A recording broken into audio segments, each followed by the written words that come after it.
Question 1. Les deux principaux composants de l'air sec sont A. L'azote et l'oxygène. B. L'oxygène et le gaz carbonique. C. L'azote et l'hélium. D. L'oxygène et l'hydrogène. Pour répondre à cette question, revenons sur la notion d'air. L'air est constitué d'un mélange de gaz. Il est constitué de 78% de diazote, 21% de dioxygène, 1% d'argon et de l'ozone entre 15 et 45 km. La réponse à cette question est donc la réponse A.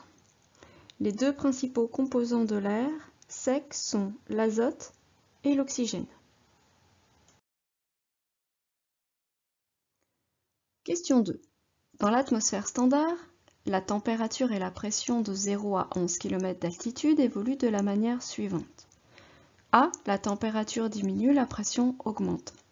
B. La température diminue et la pression reste constante. C. La température et la pression sont constantes. D. La température et la pression diminuent.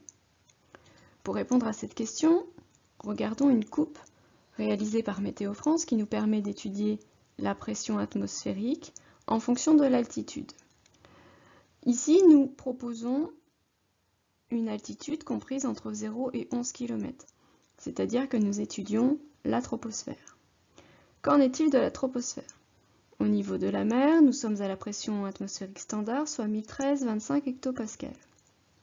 Nous montons jusqu'à environ 11 à 12 km, où il y a la surface imaginaire, la tropopause, séparant la troposphère de la stratosphère. Nous pouvons constater que plus nous montons, plus l'altitude augmente et plus la pression diminue. Pourquoi la pression diminue? Eh bien parce que plus on va en altitude, moins il y a de particules de matière. Nous rappelons que la pression est définie de manière physique comme étant la force sur une surface.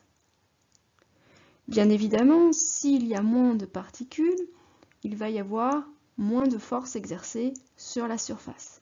Et donc la pression diminue. La pression atmosphérique diminue avec l'altitude.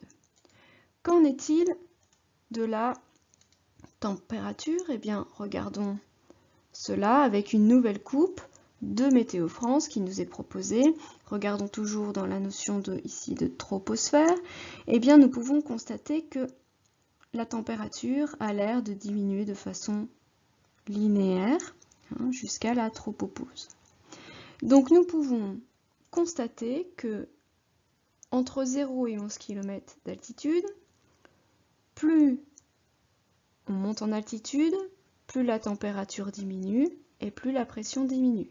La réponse à cette question est donc la réponse D. Question 3. Dans l'atmosphère standard, la température au niveau de la mer est de A. 0 degrés Celsius, B. 10 degrés Celsius, C. 15 degrés Celsius, D. 20 degrés Celsius. Rappelons qu'au niveau de la mer, pour une atmosphère standard, la pression est de 1013,25 hectopascales et la température de 15 degrés Celsius. La réponse à cette question est donc la réponse C. Question 4. L'instrument utilisé pour mesurer la vitesse du vent en surface est A. Une girouette placée sur un pylône, B. Un anémomètre placé sur un pylône, C. Un ballon-sonde, D. Un baromètre placé sur un pylône. Avant de répondre à cette question, regardons de plus près quels sont ces quatre éléments. Une girouette, voici un exemple. C'est un instrument qui permet de mesurer la direction dans laquelle souffle le vent. Attention, c'est un instrument qui permet de mesurer de façon qualitative. On n'a pas une valeur précise. Ce n'est donc pas la réponse à la question. Ensuite, l'anémomètre, donc voici un exemple. C'est un instrument de mesure qui permet de mesurer la vitesse du vent en surface. Il permet d'obtenir une valeur précise, quantitative. A priori, c'est la réponse à notre question. Mais continuons sur les deux autres éléments. Le ballon-sonde, lui, est un instrument de mesure multiparamètres qui va être envoyé dans la troposphère puis la stratosphère. Il va y faire un certain nombre de mesures. Mesures d'humidité, de température, de pression atmosphérique, mais aussi il permettra de mesurer la direction et la vitesse du vent en altitude. Attention, hein, ici on parle de surface, le ballon-sonde lui est en altitude. Le dernier instrument de mesure, le baromètre. Le baromètre est un instrument de mesure qui permet de mesurer la pression atmosphérique en surface. La réponse à la question 4 est donc la réponse B. L'instrument qui permet de mesurer la vitesse du vent en surface est un anémomètre placé sur un pylône. Question 5. Sur une carte de pression, une ligne qui joint les points d'égale pression est nommée A. Isotherme, B. Isocline, C. Isophase, D. Isobar. Ces 4 termes sont précédés du même préfixe iso. Iso signifie point d'égal quelque chose. Nous, ce qui nous intéresse ici, ce sont des lignes qui joignent des points d'égale pression. Ce qui fait référence ici à la pression, c'est bar. La réponse à cette question est la réponse D. Les lignes qui joignent les points d'égale pression est nommée isobar.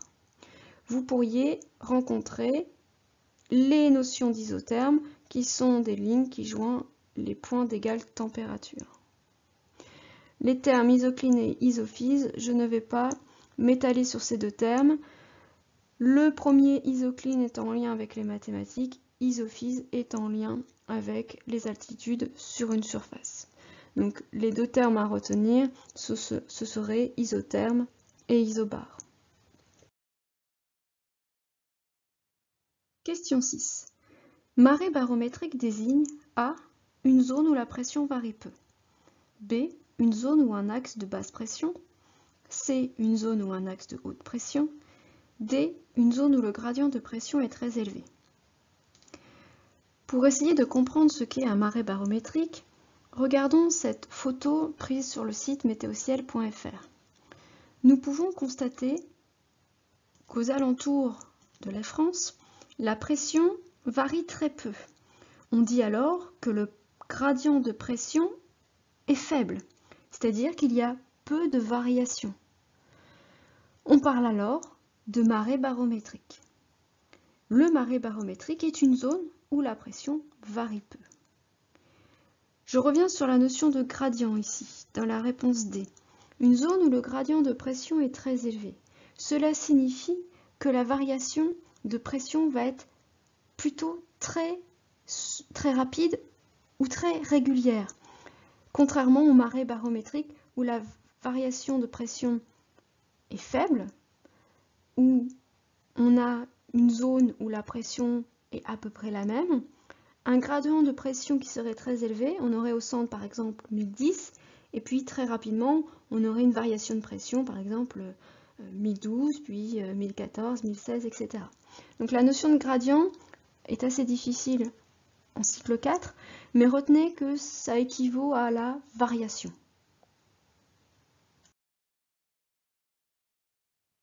Question 7. Sur le schéma d'une perturbation présenté ci-dessous, le numéro qui correspond au secteur chaud est A. Le numéro 1, B. Le numéro 2, C. Le numéro 3, D. Le numéro 4. Pour répondre à cette question, regardons la même perturbation, mais avec un petit peu plus de précision. C'est une photo issue du site L'Avionnaire. Nous reconnaissons très rapidement le front chaud ici, ligne rouge avec des demi-cercles rouges, le front froid, une ligne bleue avec des triangles bleus et l'occlusion ici en violet. Le secteur chaud est ici entre le front chaud et le front froid. La réponse à la question ici est la réponse C, puisque notre zone de secteur chaud est ici. La zone 4 correspond à la traîne. La zone 1 correspond à la tête et le chiffre 2 ici correspond au front chaud.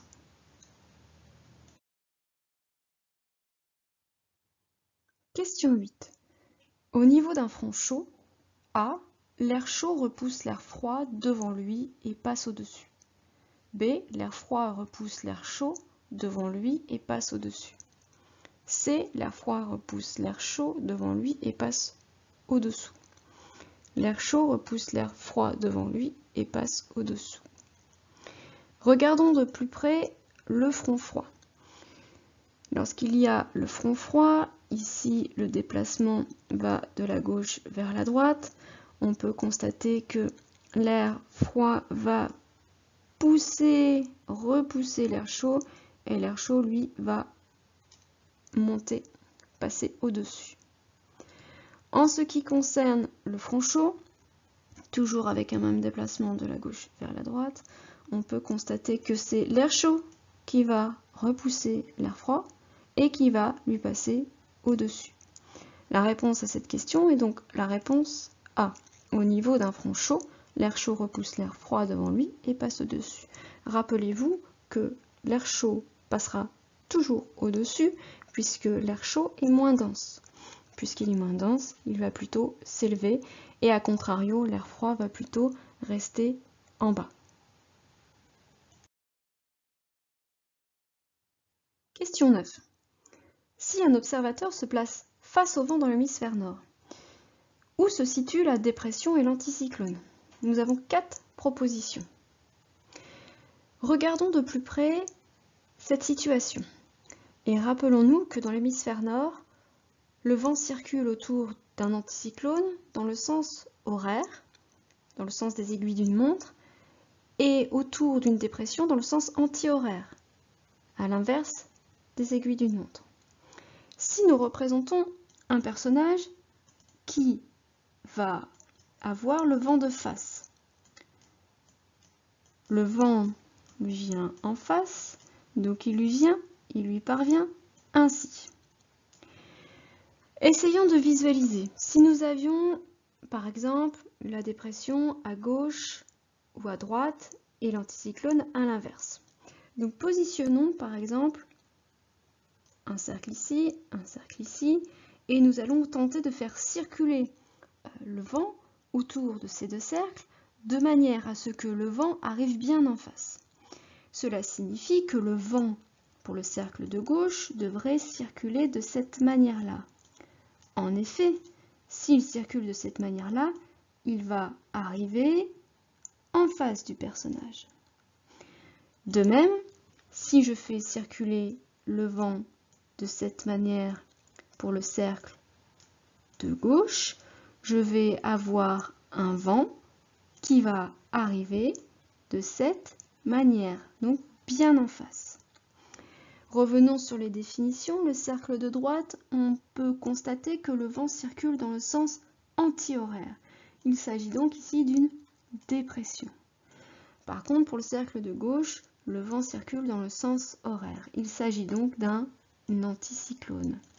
La réponse à cette question est donc la réponse C, puisque nous avons l'anticyclone qui est sur la gauche et la dépression sur la droite. Pour essayer de répondre à ces questions qui sont assez délicates, n'oubliez jamais, vous avez un brouillon et vous pouvez faire un schéma. Essayez de vous représenter cette scène, cette situation, de visualiser soit la dépression, l'anticyclone, de faire circuler le vent autour de celle-ci et d'essayer de faire correspondre à ça les réponses. Toujours faire un schéma dans ce genre de questions. Question 10. Le phénomène rentrant le plus souvent en jeu dans la formation des nuages est A. Le refroidissement d'une masse d'air humide. B. L'augmentation de la pression atmosphérique. C. Le réchauffement d'une masse d'air saturée. D. L'assèchement d'une masse d'air humide. La réponse à cette question est la réponse A. Pour former le nuage, dans la majorité des cas, il s'agit d'un refroidissement d'une masse d'air qui est humide. Question 11. Le préfixe des nuages dont la base est la plus élevée est A.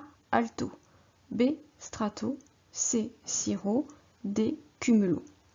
Pour répondre à cette question, regardons la classification des nuages proposée par le site Météo France. Nous pouvons constater que les nuages qui sont les plus élevés possèdent le préfixe cirro. Les altos sont un peu plus bas. Donc la réponse à cette question est la réponse C. Question 12. Le nuage figurant sur la photo ci-dessous est un A. Cumulonimbus, B. Cumulus, C. Stratus, D. Altocumulus. Regardons de nouveau la coupe qui nous est proposée par Météo France. Nous pouvons constater que le cumulus se trouve ici. On a une forme de petit mouton. Le cumulonimbus est bien particulier parce qu'il a une extension verticale qui est très importante, très menaçant, ce qui n'est pas le cas sur la photo.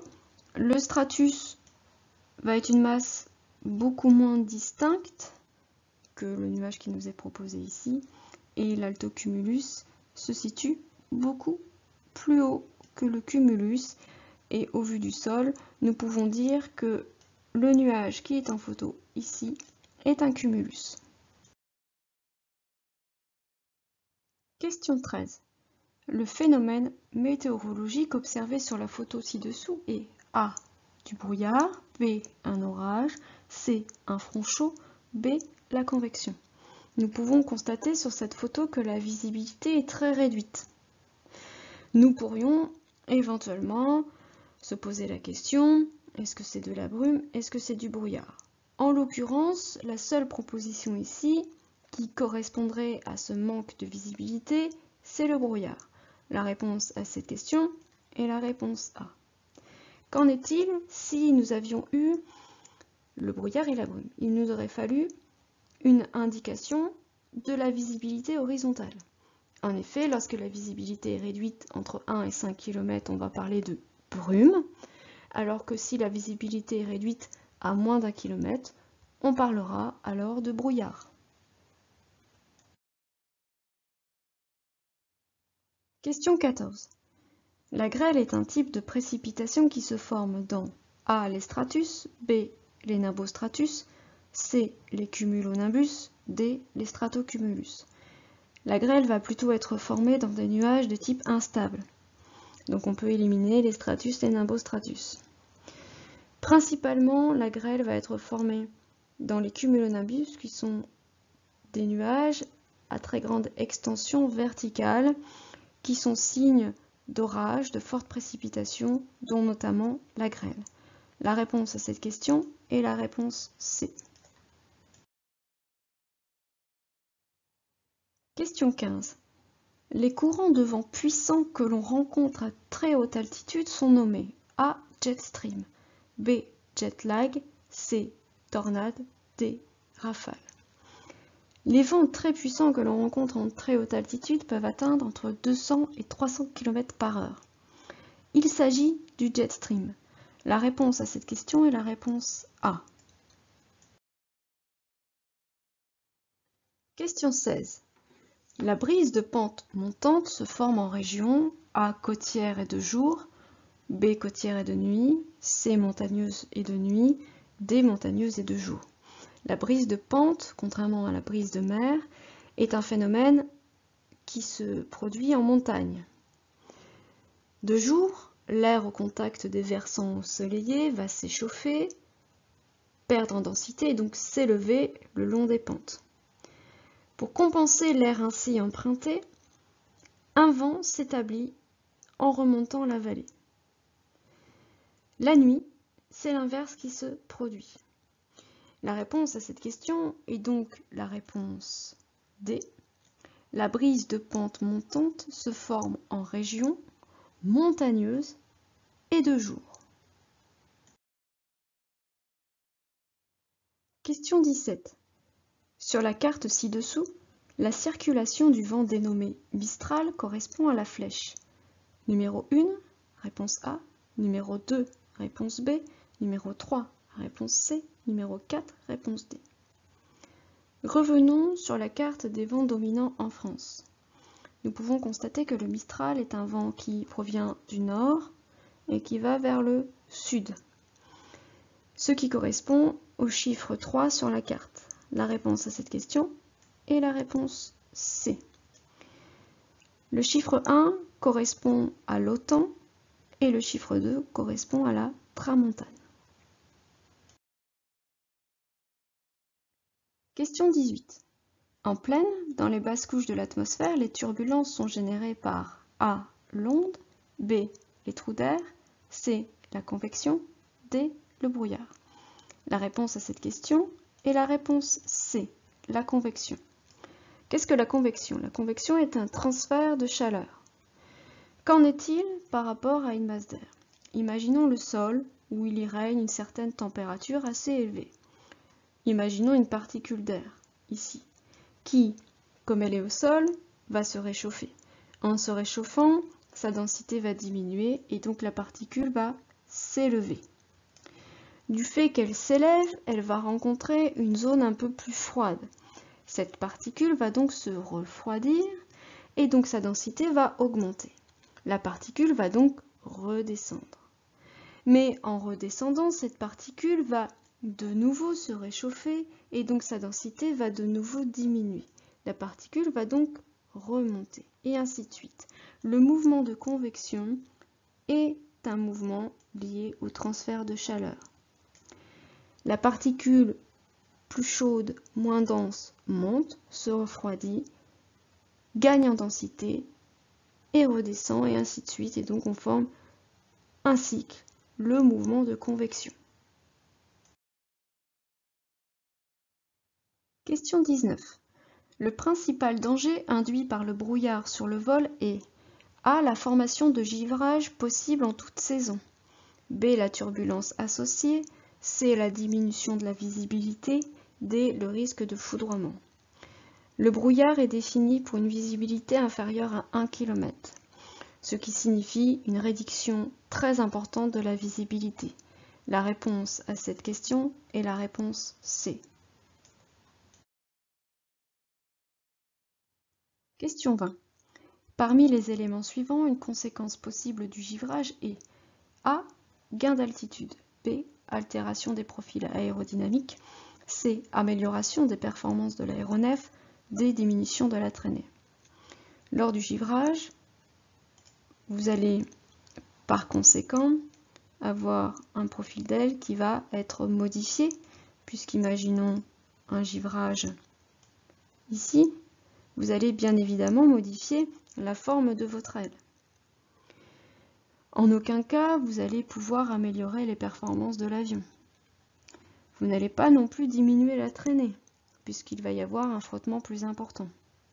Vous allez dans ce cas altérer le profil aérodynamique de votre aéronef et donc éventuellement perdre en portance. Donc vous n'allez pas non plus gagner en altitude. La réponse à cette question est la réponse B.